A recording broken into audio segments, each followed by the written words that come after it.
Hello, this is Clint from Clint's Permaculture Garden. I want to start a series of videos that it's going to take a long time to complete. We just bought some property that I want to show you, and you'll see one of the design stipulations to this property when you see this. It's going to be a lot more creative than I thought it would be at the very beginning, but it's going to be a cool thing. But when we see permaculture on a day-to-day basis, what it seems like is you either see someone where they just plant a few bushes and, oh yay, it's permaculture, or you see somebody like a Jeff Lawton or a Mark Shepard, and you're seeing the systems as they're in for, 8 years, 10 years, sometimes 20 years into it.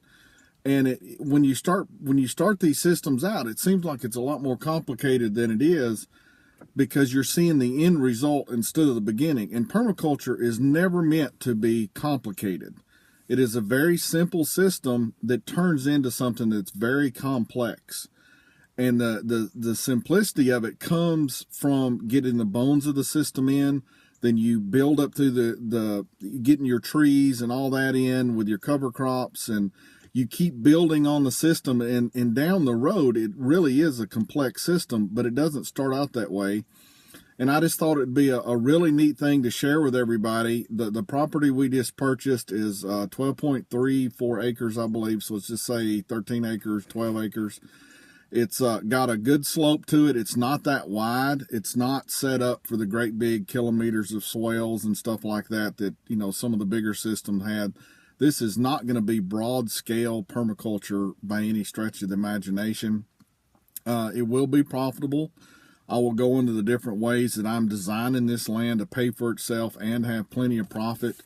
But getting the system in, I just think it'd be a really cool thing to show from day one. So there's probably going to be a 4 or 5 year outlay of seeing this. You'll see what we're getting ready to start showing on the first video is laying out some contours. We're going to come back later. I'll show you how to use the transit, how we did that, why we're doing what we're doing, and it's going to show the design process all the way through. I've got a very complex design for this in the long term, but there's no way to put all that in at one time, and we're just going to show it as we go. It's going to be food for restaurants. It's going to be for you pick, but mostly the money generating part of this farm is going to be permaculture plants for nursery and for wildlife, like people that want to put in perennial food plots instead of annual food plots. And we're going to be showing how that, and we're going to be growing a lot of that stock here. Plus, we're going to be living here in a couple of years. We're going to have to build a house. So unlike a lot of the systems you'll see where you start at zone 1 at your back door, there is no back door.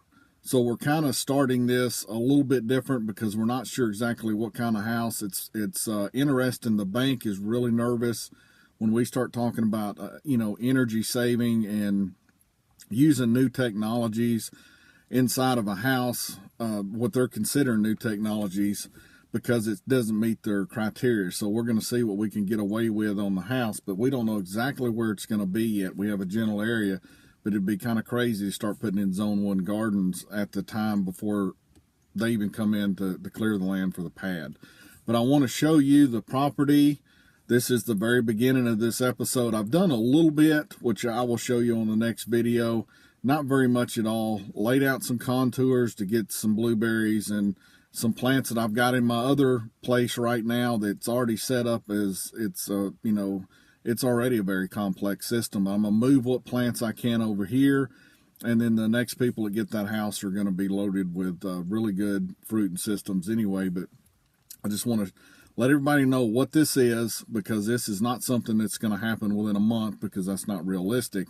But it is going to be something that you can go through if you want to follow this from the beginning, for the next couple of years, 3 years, 4 years, of what's going on week to week, month to month, and you'll see how this property changes from a pasture to absolute abundance. And that's the way we're designing this. And just as important to that is I want the land to pay for itself and have a profit on the other end, because I would like to be able to have where I can show people making money is not hard. Permaculture businesses are not different. Agriculture businesses are not different.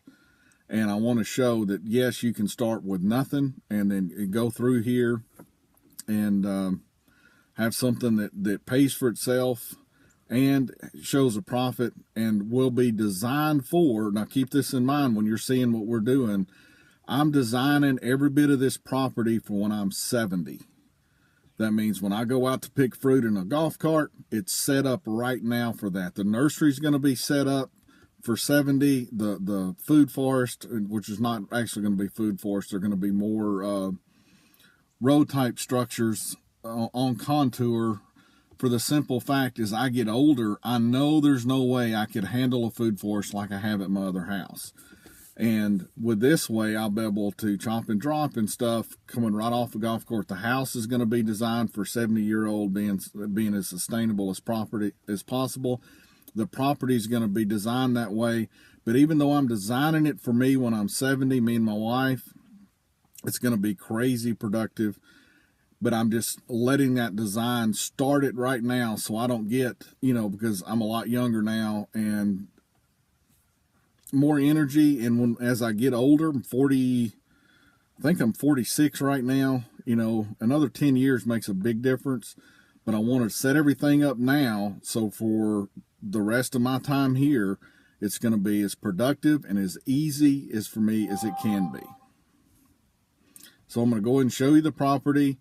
And then you'll see the other videos coming out. Once I get 3 or 4 days out, I'll put them in a different section on YouTube so you can just watch them back to back if you're interested.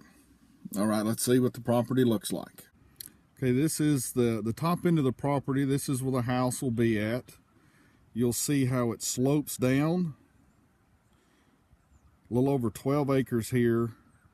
What you're seeing in the middle of the screen is an old horse arena that the landowner we bought it from is now getting that from. That is not a lake down there. We just, right inside that tree line is the Sequatchie River, and it floods. So that is going to be something we're going to have to design for, which I'm kind of excited about because I think there's a lot of advantages to that instead of just advantages. But the hill comes up to this slope. It's pretty flat where you see the water at. You'll see water's level. Well, you go inside the woods probably 50, 60 feet, and then there's the river, which going to be doing have a lot of mushrooms and things going on. But this is basically what it is, a horse pasture. That's what the property is. We have houses on the backside. This is the way the wind comes in the winter. Over this direction is west.